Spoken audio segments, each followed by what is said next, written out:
Zachary, Jared, and Todd. Their names were practically a single word in our small town of Harmony Creek.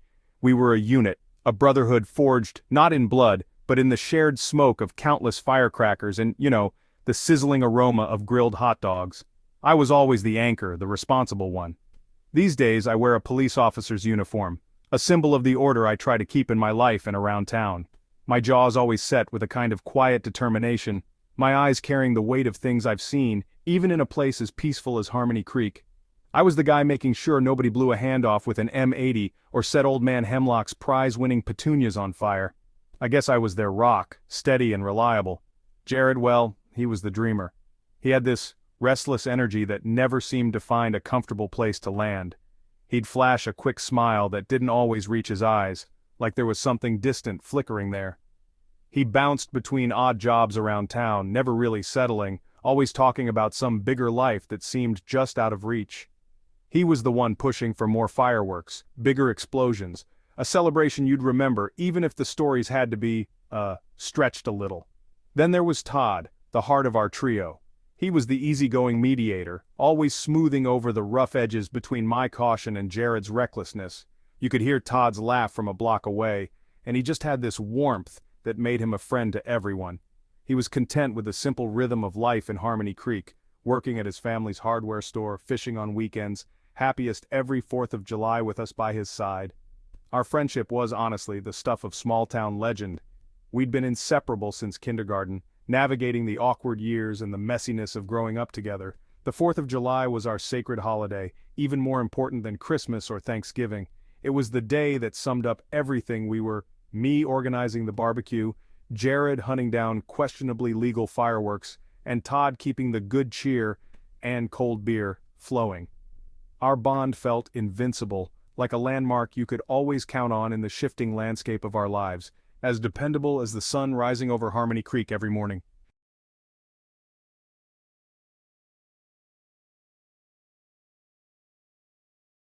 The 4th of July in Harmony Creek was, well, like a living painting, a Rockwellian dream really brought to life. The day always started with this special kind of stillness, the air thick with anticipation and the sweet smell of freshly cut grass. American flags, big and small, fluttered from every porch, their red, white, and blue standing out against green lawns and white picket fences. The town square, usually just a spot for old-timers to play checkers, was transformed into a bustling hub of patriotic energy. Red, white, and blue streamers hung between lampposts, and kids with painted faces chased each other with sparklers, their laughter echoing through the warm morning air. This day was, I guess, the town's collective exhale, a chance to forget the worries of the world and just enjoy the simple things. The smell of barbecue drifted from backyard to backyard, a mix of charcoal, sizzling burgers, and sweet corn. Families spread out checkered blankets in the park, picnic baskets overflowing with potato salad, watermelon, and apple pie. The streets were filled with the gentle hum of conversation, broken up by the joyful shrieks of kids and the distant pop of early morning firecrackers. It was honestly a symphony of summer, a perfect harmony the town had been perfecting for generations. For me, Jared, and Todd, this was the highlight of our year. It was pure, uncomplicated happiness, something that seemed to exist only within these 24 hours. It took us back to our boyhood, a break from the pressures of being adults. For me, it was a day to take off the uniform and just enjoy manning the grill. For Jared, it was a legitimate excuse for chaos and pyrotechnics. For Todd, it was the ultimate social event, a chance to connect with everyone he cared about. The 4th of July was more than a date on the calendar. It was the heartbeat of Harmony Creek. Every firecracker, every hot dog, every shared smile was a thread in the tapestry of our town's identity. The day felt safe. It felt permanent. The traditions were so deeply ingrained, repeated year after year, that nobody could imagine a 4th of July that wasn't just, well, perfect. It was a day shielded from the darkness of the world, a bubble of pure, unfiltered American joy. Nobody ever thought that bubble could burst.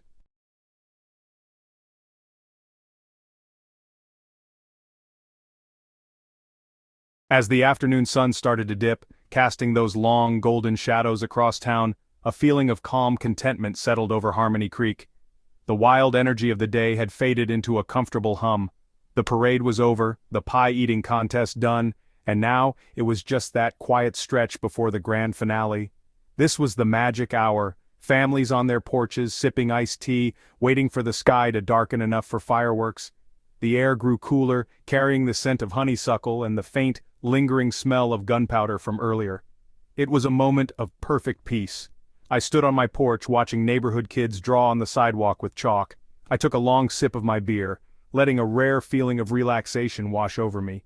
Inside, Todd was arguing with Jared about the best order for our personal fireworks show later. Their friendly bickering was just part of the soundtrack of my life, as comforting as the crickets starting up in the twilight. I couldn't help but smile. Everything was exactly as it should be. The world felt orderly, predictable, and safe. This was my town, these were my friends, and this was my favorite day of the year. Down the street, the Hendersons set up lawn chairs in their yard, faces turned to the sky. Little Susie Henderson waved a flag, her pigtails bouncing with excitement, while her brother Mark helped their dad line up some small fountains for their own show. Their laughter drifted on the breeze, just one happy family among many. It was a scene repeated on nearly every lawn in Harmony Creek, a shared anticipation for the coming spectacle. The sense of community was, just so real, a shared experience that bound us all together in that final peaceful moment. But as the sun slipped below the horizon, something shifted. The shadows got deeper, more menacing. The familiar shapes of houses and trees started to look strange in the growing darkness. A cool wind rustled the leaves, sounding less like a gentle whisper and more like a warning. The peaceful quiet felt heavy now, full of unspoken tension. Unseen, unheard, another kind of anticipation was building. The calm was about to break. The sun had set on the last day of Harmony Creek's innocence, and a long, bloody night was about to begin.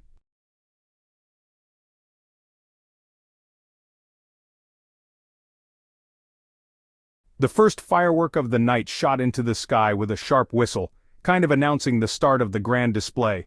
It burst in a shower of gold, lighting up the faces of the crowd in the park. A collective ooh rippled through everyone, a sound of pure delight. Me, Jared, and Todd, we had our usual spot on the hill overlooking the lake, the best view in town. Todd cracked open 3 more beers, handing them around with his trademark grin. That little ritual was comforting, a return to the grooves we'd worn into our friendship over the years. The night was perfect, the air crisp and full of promise. Jared's eyes were locked on the sky, and there was this strange intensity about him, his knuckles white on his beer bottle. "This is it," he murmured, almost like he was talking to himself. "This is the night." I clapped him on the shoulder, thinking he was just caught up in the holiday excitement. "It is, buddy. Best night of the year." But as another firework exploded above us, a big crimson weeping willow, I felt this fleeting, indefinable unease. Just a tiny crack in the perfect mirror of the evening, a flicker of something I couldn't quite name. I shook it off, blaming the single beer I'd had. I was off duty. I needed to relax. Down in the park, the celebration was in full swing. Families huddled on blankets, their faces painted with shifting colors from the sky. The smell of popcorn and cotton candy mixed with the sharp, acrid scent of spent gunpowder, a perfume you only got on this one night. Kids waved glow sticks, their bright trails weaving through the darkness. It was a snapshot of small-town life, community and joy. Every cheer that followed a loud explosion was proof of our shared happiness. Nobody noticed the lone figure moving through the edge of the crowd, a tall silhouette, moving just a bit too deliberately for the festive mood. The fireworks display hit its crescendo, a rapid-fire storm of light and sound that shook the ground and filled the sky. The noise was deafening, a wall of booms that drowned out everything else. It was the perfect cover, the perfect distraction. As the grand finale painted the sky in red, white, and blue, most of the town was looking up, senses overwhelmed. They were blind and deaf to the quiet, sinister moments unfolding just beyond the reach of the lights. The first crack in the mirror of our perfect night was about to splinter into 1,000 pieces. After the fireworks faded, a heavy silence and sulfur fog lingered over the park. Suddenly, a piercing scream shattered the calm, raw, desperate, not a prank. Zachary's instincts kicked in. He scanned the darkness, dread growing as he approached the restrooms. Under a flickering light he found a child's flag and a spreading dark puddle. Something was horribly wrong. Zachary's heart hammered as he approached the restroom door, police instincts taking over. The stench of fresh blood hit him. Mr. Henderson lay sprawled on the tiles, eyes wide in terror. Sirens replaced the night's festivities. Yellow tape marked the end of celebration and the start of a nightmare. The shadow of Uncle Sam had fallen, Harmony Creek would never be the same. News of a murder travels fast in a small town. By sunrise, Harmony Creek's peace was shattered. Fear crept in, neighbors whispering, trust crumbling. At the police station, Zachary and his team were overwhelmed. No clues, no answers, just growing panic. Zachary stood before the Hendersons' house, guilt and anger twisting inside him. The celebration had ended in tragedy, and he vowed to find the person responsible. It was no longer just a job, it was a crusade. The chief assigned Zachary the case. The killer was a ghost, but Zachary would not rest until justice was served. After the murder, a heavy silence fell over Harmony Creek. The usual sounds, children laughing, lawnmowers, were gone. Fear gripped the town, every locked door a sign of unease. The killer could be anyone, even someone they saw every day. That night, Zachary felt the silence pressing in, knowing the nightmare wasn't over. The second day after the murder dawned gray and oppressive, perfectly mirroring Harmony Creek's mood. A town in mourning, gripped by fear and silence. At the police station, Chief Brody and Zachary faced mounting pressure, haunted by unanswered questions and empty leads. Todd and Jared's stories never changed. The killer could have been anyone, standing right beside them, unseen in the crowd. The first credible sighting shattered the silence. Mrs. Gable, peering through her curtains, saw a tall man in a full Uncle Sam costume, moving with a chilling, deliberate gait. He carried a large canvas bag, his face hidden in shadow, just a terrible shape. In Harmony Creek, Uncle Sam was no longer a symbol of pride but the name of the monster haunting our streets. Just before midnight, a frantic call shattered the quiet. The Miller family's home was gone, blown apart by explosives, their lives erased in an instant. On the scorched door, a red star, a chilling signature. The killer in the Uncle Sam costume had made his mark. The nightmare had begun. The Miller house crime scene was chilling, explosives, a bloody red star, and a message left behind. In a mailbox we found a letter. You celebrate your independence with flashes and bangs, so will I. Uncle Sam promised more fireworks before the 5th was through. The whole town was now a target, the clock was ticking. The taunting note galvanized the investigation. Chief Brody put the department on high alert, and the town was under lockdown. A young officer found a storage unit packed with explosives, the killer's workshop. On the wall, a map marked Grand Finale pointed to Todd's house. The killer was coming for us.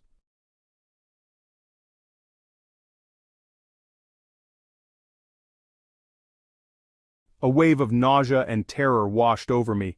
Todd. The killer was going after Todd. I grabbed my radio, my voice cracking as I ordered all available units to my friend's address. I sprinted out of the station, not even waiting for a partner, and sped through the deserted streets, my sirens screaming into the night. My mind was a whirlwind of confusion and fear. Why Todd? What possible connection could there be? I frantically called Todd's phone, but it went straight to voicemail. Then I called Jared, my voice frantic. He's going after Todd! Uncle Sam is going after Todd! Jared's voice on the other end of the line was strangely calm, almost detached. Slow down, Zach. How do you know? I quickly explained about the storage unit, the map, the circled star. I'm on my way there now, I yelled over the siren. Meet me there, we have to stop him. There was a brief pause on the other end of the line, a moment of dead air that felt like an eternity. Then Jared spoke, his voice no longer calm but filled with a chilling, theatrical disappointment. No, Zach, he said slowly. You're not supposed to be there. You're ruining the surprise. The grand finale was supposed to be for you. The world seemed to stop. The wail of the siren, the blur of the houses outside my window, the frantic beating of my own heart, it all faded into a deafening roar in my ears. Jared's words echoed in my head, twisting and rearranging everything I thought I knew. The strange detachment, the hollow answers, the intensity in his eyes on the hill, it all clicked into place with a horrifying, sickening clarity. The lies, the misdirection. The monster wasn't some stranger, some ghost that had drifted into our town. The monster had been beside me all along. The monster was my best friend. Jared? I whispered into the phone, my voice barely audible. I already knew the answer. The silence that followed was my confirmation. It was a silence filled with betrayal, with the ghosts of 100 shared memories now tainted and grotesque. I had been looking for a phantom in a patriotic costume, but the real killer was the man I had known my entire life. The man who pushed for bigger fireworks, who craved the spectacle, who wanted every moment to feel significant. Uncle Sam wasn't just a disguise, it was a persona. and Jared, my quiet, restless, ordinary friend Jared, was the one wearing the mask. The silence on the line was suffocating. My best friend's voice, once familiar, now sounded like a stranger's, cold, theatrical, confessing to horrors I couldn't comprehend. Every memory shattered. I slammed the brakes, alone in the dark, realizing I was driving to meet a killer I once called brother. Zachary sat frozen in his patrol car, the radio crackling. Todd's house loomed ahead, lights glowing warm and inviting, but he knew it was a facade. Jared was waiting. This was about them, not Todd. Steeling himself, Zachary picked up his radio. "All units hold your position, I'm going in alone." The final act was about to begin.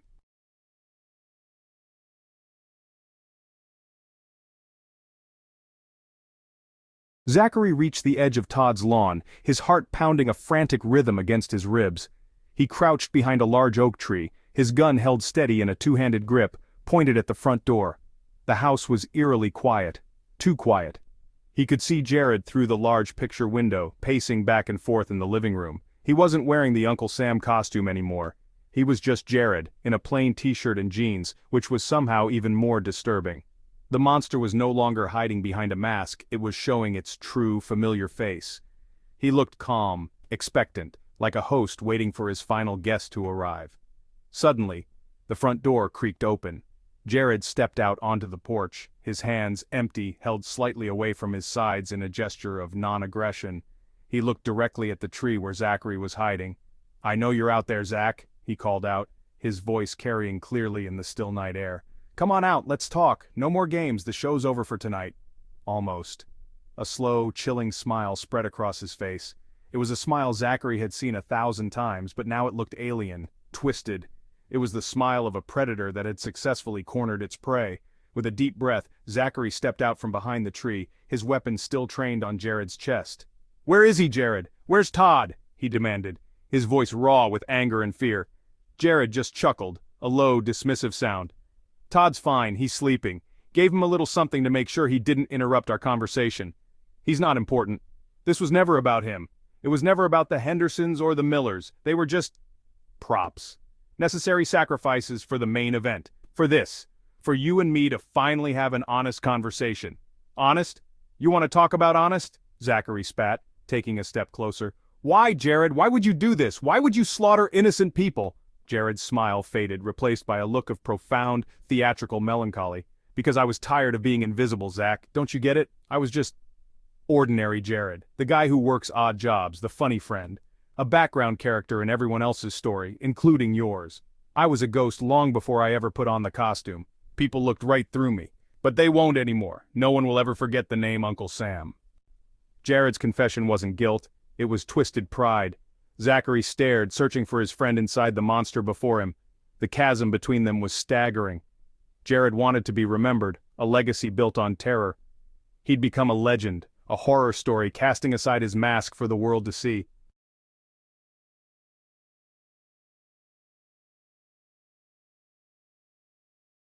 Zachary felt a profound and hollow sadness wash over him, extinguishing the fire of his anger. He wasn't looking at a monster anymore. He was looking at a profoundly broken man. A man so consumed by his own feelings of inadequacy that he had chosen infamy over anonymity, terror over obscurity.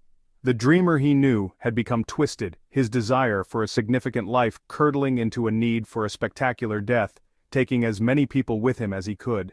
The friendship they had shared, the bond he thought was unbreakable, was just another casualty of Jared's war against his own perceived irrelevance. It was all a lie.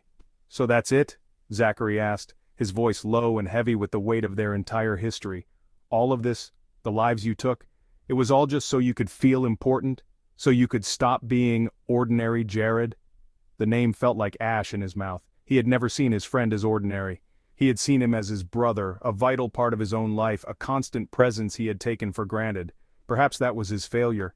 He had been so caught up in his own world, his own responsibilities, that he had never truly seen the desperation growing in his friend's eyes. Jared nodded slowly, a flicker of genuine pain crossing his features for the first time. "It's easy to judge from where you're standing, Zach. You were always the hero. I was always the guy standing next to the hero. I wanted my own story, and this is it." He looked down at his hands, then back up at Zachary, his eyes hardening once more. "I knew you'd be the one to figure it out. It had to be you. The town's golden boy, the protector. It makes the story better, don't you think? Best friends, now mortal enemies, it's poetic. It's the perfect ending for my grand finale. The word finale jolted Zachary back to the present danger. "It's over, Jared," he said, his voice firm, raising his gun again. "There is no finale. You're going to come with me. You're going to put your hands on your head and get on the ground." A line had been drawn on the green grass of Todd's front lawn. On one side stood Officer Zachary Miller, a man bound by duty and the law. On the other stood Jared, the man who called himself Uncle Sam, a killer who had sacrificed his humanity for a headline. Their brotherhood was broken, shattered into a million pieces. There was no going back.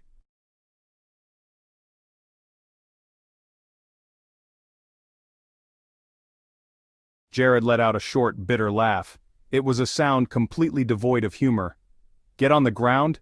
Zach, you still don't get it. This doesn't end with me in a cage. That's not how the legend works. Legends don't get arrested.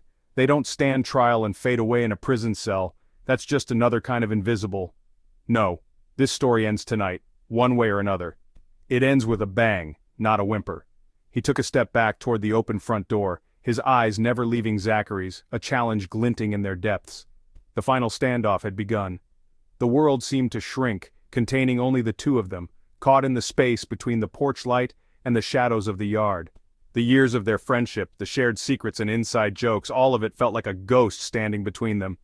Zachary could see the path this was on, the inevitable, tragic conclusion Jared was trying to force. He was trying to script his own death, a final dramatic act to cement his bloody legacy. He wanted suicide by cop. He wanted his best friend to be the one to pull the trigger. The thought was a physical blow, knocking the wind out of him. "Don't do this, Jared," Zachary pleaded, his voice cracking with the strain. "Don't make me do this. There's still a way out of this. It doesn't have to end this way." He was begging, not just for Jared's life but for his own soul. If he killed his best friend, a part of him would die too. The part of him that believed in the goodness of people, the part that believed in the strength of their bond. He was trying to save them both from the ending Jared had written. But he could see in Jared's eyes that the script was already finished. The roles were cast. "It's the only way it can end," Jared said, his voice soft but resolute. "I'm not going to be forgotten, Zach. I'm going to be a cautionary tale, a 4th of July horror story, and you'll be the hero who stopped me, the cop who had to kill his own best friend to save the town." With a sudden, swift movement, Jared reached behind his back and pulled a large, wicked-looking hunting knife from the waistband of his jeans. "This story needs a fight. It needs a climax." He held the knife up, its blade glinting in the porch light. "So come on, hero. Let's give them a finale they'll never forget."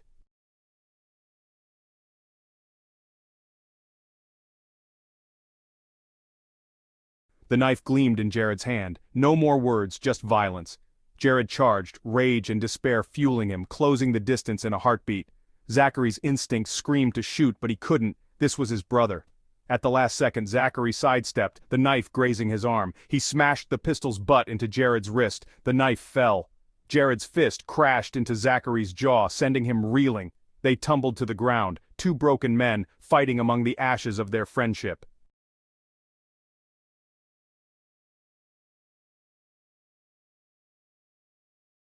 Blood in his mouth, Zachary faced Jared. No more masks. "Jared, you never saw me, Zach. I was invisible, screaming for years." Zachary realized the truth. Jared's violence was a desperate plea to matter. "Jared, I gave them a show. I exist. You can't ignore me now." He lunged, tackling Zachary into the hedges. Their struggle was more than physical, a clash of worldviews. "Jared, I just wanted to be seen. Is that so wrong?" His confession hung in the air, raw and final.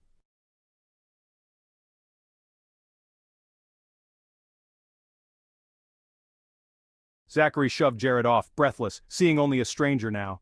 "Zachary, you think this makes you matter? You destroyed lives, Jared. You built nothing. Jared, destruction is creation. I made Uncle Sam, a legend." Both dove for the knife, hands colliding in the grass. The last thread snapped. This was survival, not brotherhood. Only one would walk away. The final betrayal was underway.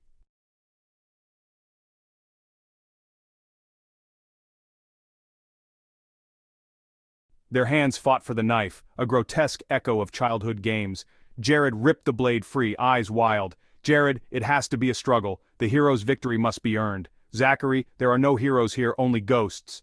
Jared lunged. Zachary twisted his wrist, trying to disarm him. Jared broke free, the knife slashing Zachary's ribs. Zachary stumbled, blood soaking his side. The fight was nearing its end.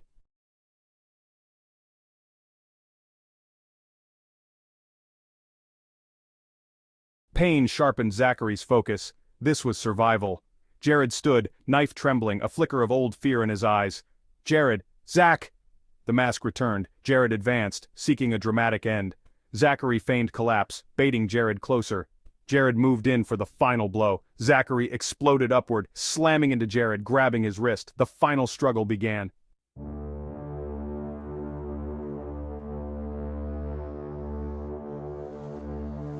They crashed to the ground, knife between them, wills locked. Zachary pinned Jared's knife hand, raining desperate blows. "Jared, do it, Zach! Be the hero! Kill Uncle Sam!" The choice was forced: kill or be killed. Zachary's hand found his gun in the grass. He pressed the muzzle to Jared's temple. The struggle stopped. Silence fell. The power to end it all was in Zachary's hands.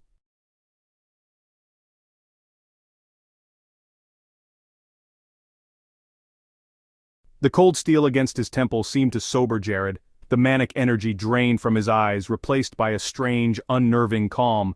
He looked up at me, his face a swollen, bloody mess, and a faint, sad smile touched his lips. He had gotten what he wanted. He had forced the confrontation to its ultimate conclusion. This was the final scene he had written. The hero, the gun, the villain at his mercy. He had successfully orchestrated his own legend's end. He stopped struggling completely, his body going limp beneath mine, an act of final, absolute surrender to the fate he had chosen. "It's a good story, right?" Jared whispered, his voice a wet rattle. "The kind they'll tell for 100 years. He was looking for validation, for a final acknowledgement of his life's terrible work. I stared down at him, the man I had loved like a brother, the monster who had destroyed so many lives, including my own. Tears streamed down my face, mixing with the sweat and the blood. I didn't want to do this. Every fiber of my being screamed against it. But I could see it in Jared's eyes. If I let him up, he would never stop. He would find another knife, another bomb. The legend had to die. "I'm sorry, Jared," I choked out, the words feeling utterly inadequate, a pathetic epitaph for a lifetime of friendship. I was sorry for the murders, I was sorry for the pain. But in that moment I was also sorry that I hadn't seen the darkness growing, that I hadn't been a better friend, that I hadn't been able to save him from himself. I was sorry that it had come to this, to a choice between my brother's life and the safety of everyone else. It was a choice no one should ever have to make. But Jared had made it for me. I closed my eyes. I couldn't bear to watch. I saw one last flash of memory, the three of us, me, Jared and Todd, as kids, setting off sparklers on a long-ago 4th of July, our faces bright with joy and innocence. Then, I pulled the trigger. The sound was deafening in the quiet night. A single, sharp crack that ended everything. It ended the struggle. It ended the reign of Uncle Sam. It ended my friendship. It ended a part of myself. Jared's body went completely still beneath me. The silence that followed was absolute, heavier and more profound than any sound. The legend was dead, killed by a brother's hand, and the silence was its only eulogy. I knelt in the wet grass, grieving over the body of my best friend. The sirens grew closer, but I felt no relief, only emptiness. They would call me a hero, but I knew the truth. There were no heroes here, only victims. "I killed him," I confessed. I was just another man, broken by the choices I made. Harmony Creek recovered, but never healed. The miller's house was rebuilt, the blood cleaned, but scars remained. The 4th of July was never the same. No fireworks, just quiet remembrance. I became the town's most famous inmate, my story forever tied to Jared's. Harmony Creek's innocence was lost, replaced by suspicion and a wound that would never